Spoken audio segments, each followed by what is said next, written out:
All right, we got 5 minutes on the clock. What's your name, my friend? Steven Pemberton. And what's the name of your podcast show?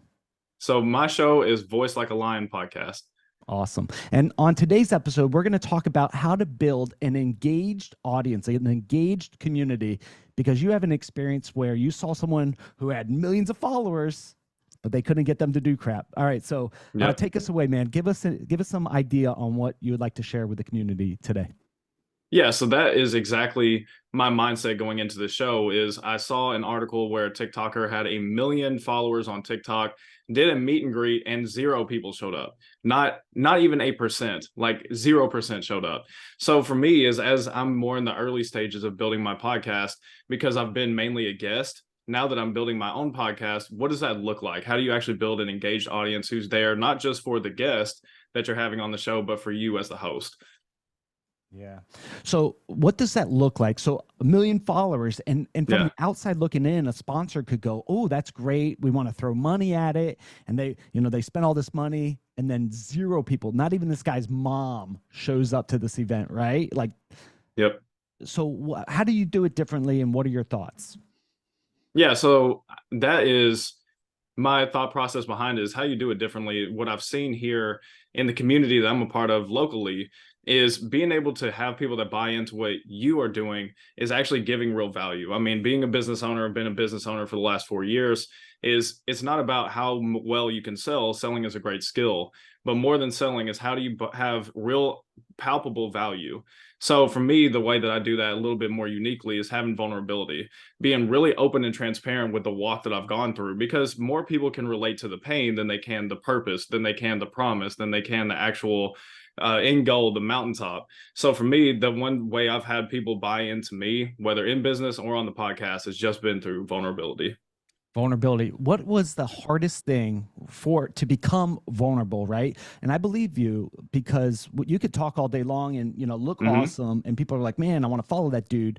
But when you start going vulnerable, like, people connect with you, and that's when a Yep. connection happens. And when you do an event, people want to connect with you and be there. What was the hardest part of it for you? Oh man, there's been so many things that I've walked through, especially in my marriage, that being open and transparent has been the hardest thing, because I grew up where that wasn't modeled for me. I grew up in a household with 2 military parents.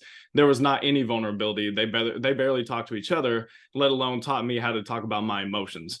So especially over the last 3.5 years, talking about the affair that I've walked through, talking about the bankruptcies I've gone through, not just the mountaintops of making $3 million online. That's great, but I'd rather tell you about the things I've gone through so you can have a practical thing to help you through your own situation. So honestly, being able to be free to do that has given me so much freedom, and I've been able to see that happen in the community around me. By me speaking freely, they're able to speak more freely. Yeah. I've built a bunch of shows, and I've done a bunch of stuff like you have. And it's so hard, because especially when you hit record, you're like, "Oh my gosh, Hmm.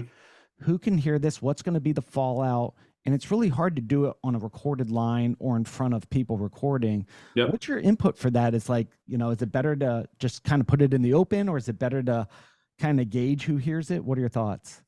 Yeah, so when you get on a hot mic, things change. So and I have firsthand experience with this. My wife and I were on a podcast. We talked about an affair we walked through, and my mom heard it, my mother-in-law heard it, and it was huge fallout.